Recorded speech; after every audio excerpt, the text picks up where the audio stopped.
Hello, welcome in. Today I am here to do my February and March reading wrap-ups because I am behind on filming. It has been busy for me. How have things been for you? Please let me know if you've been up to anything fun in the past few months, and let me know what you've been reading lately. I would love to know. As far as what I have been reading lately, I am just gonna jump in. First of all, I want to talk about Nettle and Bone by T. Kingfisher. I was really excited about this because I loved The Hollow Places by T. Kingfisher, and I think she does like horror and weird darkness really well. And this is a fantasy, so I was really excited to see that kind of dark fairy tale vibe. And there were a lot of like pieces and elements that I really loved, but I have to say those like bits and pieces never really felt like they came together or were like part of a cohesive story. Basically, it's about our main character who is a princess, and she is on a quest to rescue her sister who has been married off to a prince, and it's like a very bad abusive situation. So we're following this quest, and it opens up in this really cool like post-apocalyptic dystopian hellscape setting, which was like really exciting, but then within a few pages we left that and never talked about it again. Then she comes across a new thing that's like really cool and interesting, but we never really explore it. She just like leaves it and moves on to the next thing again. There's like a chicken that's possessed by a demon, and they go to a goblin market. They meet like this woman that has a possessed doll, and one of the characters is like, oh yeah, it's a cursed child, and then they just leave. Like, what do you mean? And you know, I do kind of get that like fairy tale-esque element of it. It's like encountering a bunch of curious things, but you're never really like diving into them because they're not what the quest is about. And I get that. And I think that this would have made like a really cool fairy tale, like a short story, actual fairy tale. But as like a full-on fantasy novel, like I don't think that style was working. I want more world building. I want more development in my fantasy novels. Actually, in the author's note, T. Kingfisher says that this started out as like a 20-page short story, and then her publisher was like, turn it into a full-length fantasy novel, and gave her like a really short deadline to do that. And I think that that is exactly what this book feels like. Like that's explains everything for me. So yeah, I just wish that that had been done differently. The next thing that I read was What Feasts at Night. Who wrote this? Is this also T. Kingfisher? Hold on. This is also T. Kingfisher.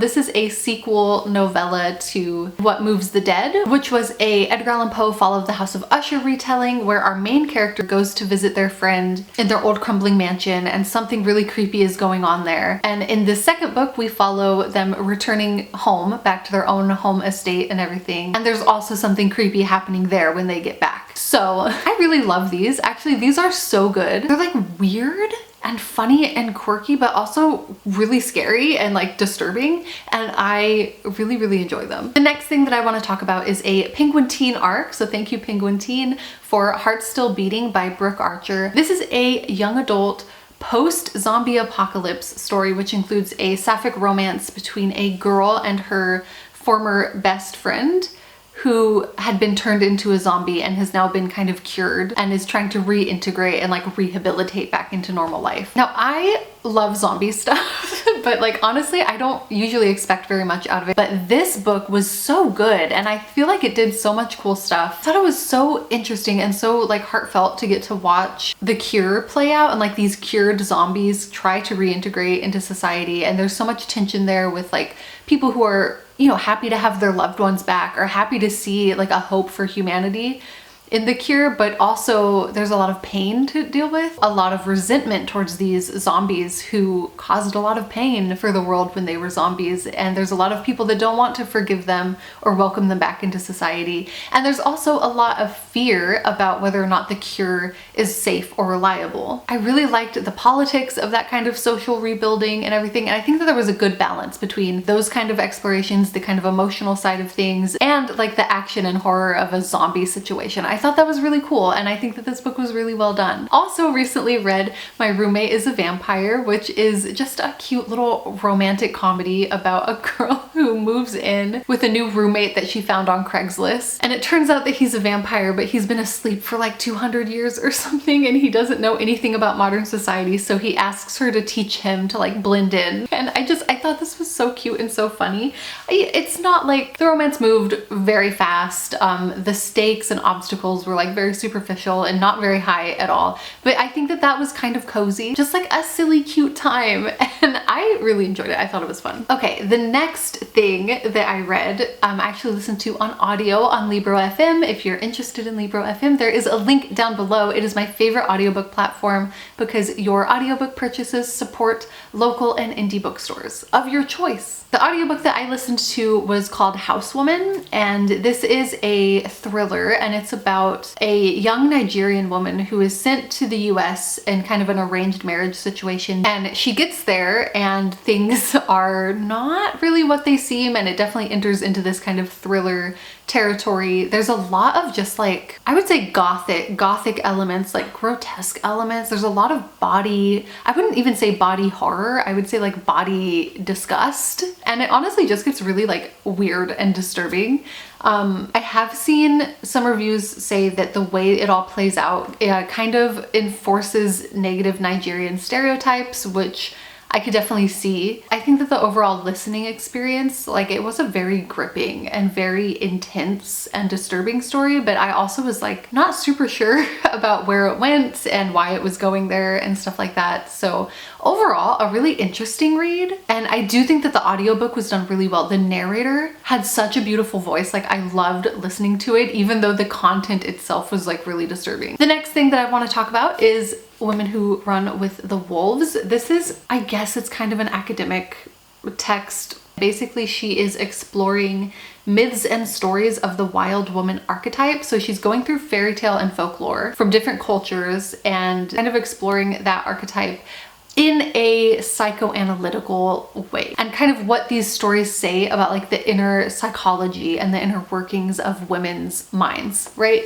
And I do think that that was interesting. I like that concept, and a lot of it was really relatable, really resonated.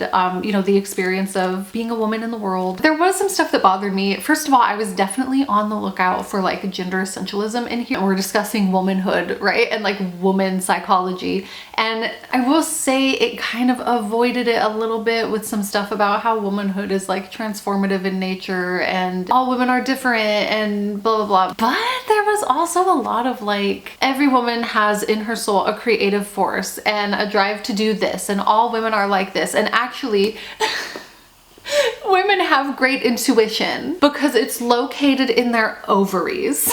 Which is just so crazy. Like, why would you say that? I just don't understand. You have a PhD, you know what I mean? And honestly, that like annoyed me about the author because like she knows she has a PhD and she talks about it and she just wants everyone to know how smart she is. But like also most of the stuff she's talking about in this is not academic. It's like very spiritual in like a self-helpy way, and kind of like, I'm just gonna tell you what I know personally from my personal experiences, smoking ayahuasca with a shaman in the desert kind of way. And the author is from like an incredibly multicultural background. She's a Latina woman who was raised by a family of Hungarian immigrants. Like she has like the cultural background for a lot of influences in her life, but it really felt, I don't know, I think I really liked what she was doing. I just don't think I liked the way that she was doing it, I guess. Another kind of academic text that I read, which I really loved, was The Question of Palestine by Edward Said. And Edward Said is an author that I've been wanting to read for a really long time. He's one of the founding kind of academic writers and social activists in the field of post-colonial studies. So in my degree, whenever we're reading something involving post-colonial studies, he is like the person that everyone references. He is also Palestinian, and I recently learned that he had a whole book about Palestine. And I really wanted to read it given everything that's going on, the genocide that's happening. And I don't think that you need to learn and educate yourself about the history of the geopolitics of Palestine to know that it's wrong and to be able to say like that's wrong and it should not be happening.